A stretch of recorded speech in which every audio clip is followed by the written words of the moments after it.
15 సంవత్సరాల అనుభవం ఆంధ్ర, తెలంగాణ, కర్ణాటక, తమిళనాడులో లక్షల మంది నమ్మకమైన కస్టమర్ల సంతోషాలకు నిలయమైన మీ నివాసానికి అందమైన చిరునామా. ఆంధ్రప్రదేశ్ ప్రభుత్వం అమరావతికి సంబంధించినటువంటి ప్రతి పనిని నిశిత దృష్టితో ముందుకు తీసుకెళ్తుంది, పరుగులు పెట్టించేటువంటి ప్రయత్నం చేస్తుంది. ఎందుకంటే గవర్నమెంట్ సిస్టంలో సాధారణంగానే ప్రొసీజర్ అనేది చాలా ఇబ్బందికరమైనటువంటి అంశం. ఒక్కొక్కటి యాజ్ ఇట్ ఈస్గా ప్రొసీజర్ని ఫాలో అయిపోతే అందులో ఒక పెద్ద కుంభకోణం ఉందనేటువంటి సమస్య కూడా ప్రమాదంగా మారేటువంటి పరిస్థితి ఉంటుంది. కాబట్టి ప్రభుత్వం చాలా సీరియస్గా వీటిపైన ఫోకస్ పెట్టింది. అమరావతిలో ఇప్పుడు మరొక కీలకమైన నిర్ణయం తీసుకుంది. కన్సల్టెన్సీని అపాయింట్ చేసేటువంటి ప్రయత్నం. దేనికి అంటే అమరావతిలో నిర్మించబోయేటువంటి governor bungalow, CM camp office పైన ఇప్పుడు ప్రభుత్వం దృష్టి పెట్టింది. ఏపీసీఆర్డీఏ దీనికి సంబంధించినటువంటి ఆర్ఎఫ్పి పార్ట్నర్ని, అంటే ఈ ప్రాజెక్టుని ఏ విధంగా డెవలప్ చేయాలి, ఇంటీరియర్స్ కానీ ఎక్స్టీరియర్స్ కానీ దాని ల్యాండ్స్కేపింగ్ కానీ మొత్తం ఆ డెవలప్మెంట్ని చేసేటువంటి సరైన భాగస్వామిని ఎంపిక చేసే ప్రయత్నాలని ప్రారంభించింది. దీనికి సంబంధించినటువంటి నోటిఫికేషన్ కూడా రిలీజ్ చేసింది. అసలు ఈ గవర్నర్ బంగ్లా ఏంటి, సీఎం రెసిడెన్స్ ఏంటి, దీని గురించి ఒకసారి మనం విశ్లేషించే ప్రయత్నం చేద్దాం. ఇది అమరావతికి సంబంధించినటువంటి మాస్టర్ ప్లాన్. మాస్టర్ ప్లాన్లో చాలా సెగ్మెంట్స్ ఉన్నాయి. ఆ సెగ్మెంట్స్ని కూడా మనం అర్థం చేసుకుంటే కొంచెం క్లారిటీ వచ్చేటువంటి నవనగరాలుగా చెప్పినటువంటి అమరావతి నగరం ఇదైతే, అమరావతిలో గవర్నమెంట్ సిటీకి సంబంధించినటువంటి ప్లాన్ ఇది మొత్తం కూడా చాలా కీలకమైనటువంటి ప్లాన్ కింద మనం చూడాల్సి ఉంటుంది. ఈ ప్లాన్లోనే అన్నిటినీ ఇంటిగ్రేట్ చేశారు. అసెంబ్లీ, సెక్రటేరియట్, అలానే హెచ్ఓడి భవనాలు, ఆఫీసెస్, వీటన్నిటిని కూడా ఇందులో డిజైన్ చేశారు. ఇందులో వచ్చేటువంటిదే గవర్నర్ బంగ్లా, సీఎం రెసిడెన్స్. వాటికి సంబంధించిన కూడా ఒకసారి మనం విశ్లేషిద్దాం. ఇది gazetted officers type 1 and 2 complex, అలానే type D staff housing scheme. ఈ మొత్తం ఈ స్ట్రెచ్ అంతా ఇలా వరుసగా ఉంటుందన్నమాట. వీటికి సెంట్రల్లీ లొకేటెడ్ స్టేట్ అసెంబ్లీ, ఆ పిల్లర్లా కనిపిస్తుంది కదా, అమరావతి టవర్ అని చెప్పని అంటున్నారు చాలామంది. సో అక్కడ అసెంబ్లీ ఏర్పాటు అవుతుంది. ఇటుపక్క హైకోర్టు, పర్మనెంట్ హైకోర్టు బిల్డింగ్ నిర్మాణం జరుగుతుంది. దీనికి ఆపోజిట్లోనే జడ్జెస్ బంగ్లాల్ని డిజైన్ చేశారు.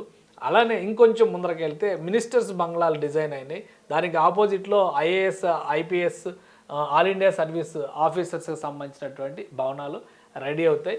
ఇటు ఎమ్మెల్యే, ఎమ్మెల్సీ క్వార్టర్స్ కూడా రెడీ అవుతాయి. సో ఈ మధ్యలో ఈ టవర్స్, హెచ్ఓడి టవర్స్గా చెప్తున్నటువంటివన్నీ కూడా ఈ ప్రాంతంలో వస్తాయి. అలానే ఇక్కడ చూస్తే కనుక గవర్నర్ రెసిడెన్స్ అని చెప్పని ఇటు ఆపోజిట్లో ఈ 2 బ్లాక్లు ఒకేలా కనిపిస్తున్నాయి. ఇది సీఎం క్యాంప్ ఆఫీస్ కింద డిజైన్ చేశారు అప్పట్లోనే. సో దీనికి సంబంధించి దీన్ని ఎలా డిజైన్ చేయాలి, ఎందుకంటే గవర్నమెంట్ కాంప్లెక్స్లో చాలా 80% వర్క్స్కి గవర్నమెంట్ ప్రొసీజర్ కంప్లీట్ చేసింది, టెండర్స్ రిలీజ్ చేసింది. ఎక్కడెక్కడ పనులు ఆగినాయో అక్కడి నుంచి ముందుకు తీసుకెళ్లేందుకు ప్రణాళికను సిద్ధం చేసింది. కానీ ఇప్పటివరకు అసలు పని మొదలు పెట్టింది గవర్నర్ రెసిడెన్స్, అంటే రాజ్ భవన్. అమరావతిలో ఆంధ్రప్రదేశ్ రాజ్ భవన్ ఏర్పాటు కాబోతుంది. రాజ్ భవన్ ఏర్పాటు చేయడం అంటే it is a seat of governance అంటారు. అంటే ఎక్కడి నుంచి పరిపాలన చేస్తే అదే సీట్ ఆఫ్ గవర్నెన్స్, అదే రాజధాని అని కొన్ని విశ్లేషణలు ఆ మధ్య మనం విన్నాం కదా. సో గవర్నర్ బంగ్లాని అక్కడ ఏర్పాటు చేస్తే రాజధానికి అన్ని రకాలుగా కూడా కాన్స్టిట్యూషనల్ సపోర్ట్ ఇచ్చినట్టుగా అవుతుంది సీఎం రెసిడెన్స్. ఎందుకంటే రాజప్రతినిధిగా సీఎంఏ పరిపాలన చేస్తారు on behalf of Andhra Pradesh governor. ఆ ప్రభుత్వం నడిచేదంతా కూడా గవర్నర్ పేరు మీద. ఇది మన కాన్స్టిట్యూషనల్ స్ట్రక్చర్. కాబట్టి ఇక్కడ అమరావతికి సంబంధించినటువంటి గవర్నర్ బంగ్లా నిర్మాణం కాబోతుంది. ఈ బంగ్లాతో పాటు ఈ బంగ్లాకి ఆపోజిట్లోనే, ఇది దాని డీటెయిల్ ప్లాన్ ఒకసారి మనం చూస్తే కనుక, ఈ బంగ్లాకి ఆపోజిట్లోనే చీఫ్ మినిస్టర్స్ రెసిడెన్స్. అంటే చంద్రబాబు నాయుడు గారి ఇల్లు కాదు, ఎందుకంటే ఆయన ఇల్లు కట్టుకుంటున్నారు. కానీ సీఎంకి అఫీషియల్ రెసిడెన్స్ కింద ఇది ఉపయోగపడుతుంది. రాబోయేటువంటి సీఎంలు ఎవరు వచ్చినా కానీ అఫీషియల్ రెసిడెన్స్ లేదా క్యాంప్ ఆఫీస్ కింద దీన్ని ఉపయోగించుకునేటువంటి అవకాశం ఉంటుంది. సో ఇది గవర్నర్ రెసిడెన్స్. ఇది చూస్తే కనుక E1 రోడ్డు, ఈస్ట్ నుంచి వచ్చేటువంటి E1 రోడ్డుకి పక్కనే వస్తుంది ఈ 2 భవనాలు కూడా. ఇది గవర్నర్ రెసిడెన్స్ అవుతుంది, ఇదేమో సీఎం రెసిడెన్స్ అవుతుంది, సీఎం క్యాంప్ ఆఫీస్ అవుతుంది, ఏదైనా కావచ్చు. ఇక రోడ్ నెంబర్ 12 ఇటు సైడ్ వస్తుంది. ఇటువైపు చూస్తే కనుక రోడ్ నెంబర్ 11 అంటే N11, N12 అనమాట. ఇవి నార్త్ రోడ్, N అంటే నార్త్, ఈ అంటే ఈస్ట్, అలా డిజైన్ చేశారు. రివర్ ఫ్రంట్కి అతి సమీపంలో ఉండేటువంటి ప్లేస్ ఇది. కృష్ణా రివర్ ఇక్కడ ఉంటుంది. ఇదంతా కూడా రిక్రియేషన్, గ్రీన్ బెల్ట్ డెవలప్మెంట్, రకరకాలవన్నీ కూడా తీసుకొస్తున్నారు. సో ఇక్కడ ఈ ప్రాజెక్టుకి సంబంధించి ఇప్పుడు ఇక్కడ ఉన్నటువంటి ఈ లేఅవుట్కి తగ్గట్టుగా ఇంటర్నల్గా బిల్డింగ్ కానీ, స్ట్రక్చర్ కానీ, దాని ఇంటీరియర్స్ కానీ ఏ విధంగా తయారు చేయాలి, ఇక్కడ ఉన్నటువంటి ల్యాండ్స్కేపింగ్ ఏ విధంగా తయారు చేయాలి. ఎందుకంటే రాజ్ భవన్ అంటే అది ఒక గౌరవంగా ఉండేటువంటి ఒక ల్యాండ్ మార్క్ క్రియేషన్ అనమాట. సో దీనికి ఆంధ్రప్రదేశ్ సంస్కృతి, వారసత్వం, చరిత్ర, రాజరికం ఇవన్నీ కనబడే విధంగా దాన్ని డిజైన్ చేయొచ్చు. ఇక్కడ రెసిడెన్స్ని, సీఎం రెసిడెన్స్ లేదా సీఎం క్యాంప్ ఆఫీస్ని కూడా ఆ హుందాతనానికి తగ్గట్టుగా, ఇప్పుడున్నటువంటి మోడర్న్ థింకింగ్ లెవెల్స్కి తగ్గట్టుగా దాన్ని డిజైన్ చేయొచ్చు.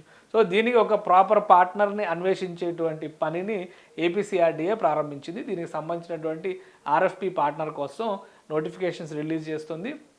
ఈ పార్ట్నర్ సెలెక్షన్ అయిన తర్వాత మొత్తం బ్లూ ప్రింట్ డిజైన్ అవుతుంది.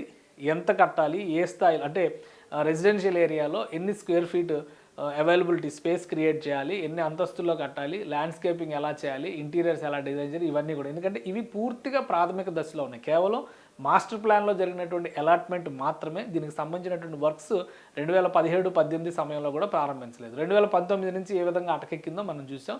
కాబట్టి ఇప్పుడు గత ఏడాది కాలంగా జరిగినటువంటి డిలే మొత్తాన్ని సరిచేసుకుంటూ అమరావతిని ఆన్ ట్రాక్ పెట్టారు. అమరావతి గవర్నమెంట్ కాంప్లెక్స్లో మొదలు పెట్టాల్సినటువంటి మిగతా పథకాలు లేదా నిర్మాణాలు, వాటికి సంబంధించినటువంటి అంశాలపైన సిఆర్డీఏ ఫోకస్ పెట్టింది. సో ఇవి రెండు కూడా ప్రభుత్వానికి సంబంధించి, రాజధానికి సంబంధించి గౌరవప్రదమైనటువంటి చిహ్నాలుగా ఉండేటువంటి నిర్మాణాలు. వీటికి సంబంధించి అంతే ప్రతిష్టాత్మకమైనటువంటి ప్రాధాన్యం ఆంధ్రప్రదేశ్ ప్రభుత్వం ఇస్తుంది. కాబట్టి ఇక అతి త్వరలోనే పార్ట్నర్ని డిసైడ్ చేస్తే ఈ డిజైన్లన్నీ కూడా బయటకు వచ్చేటువంటి అవకాశం ఉంటుంది.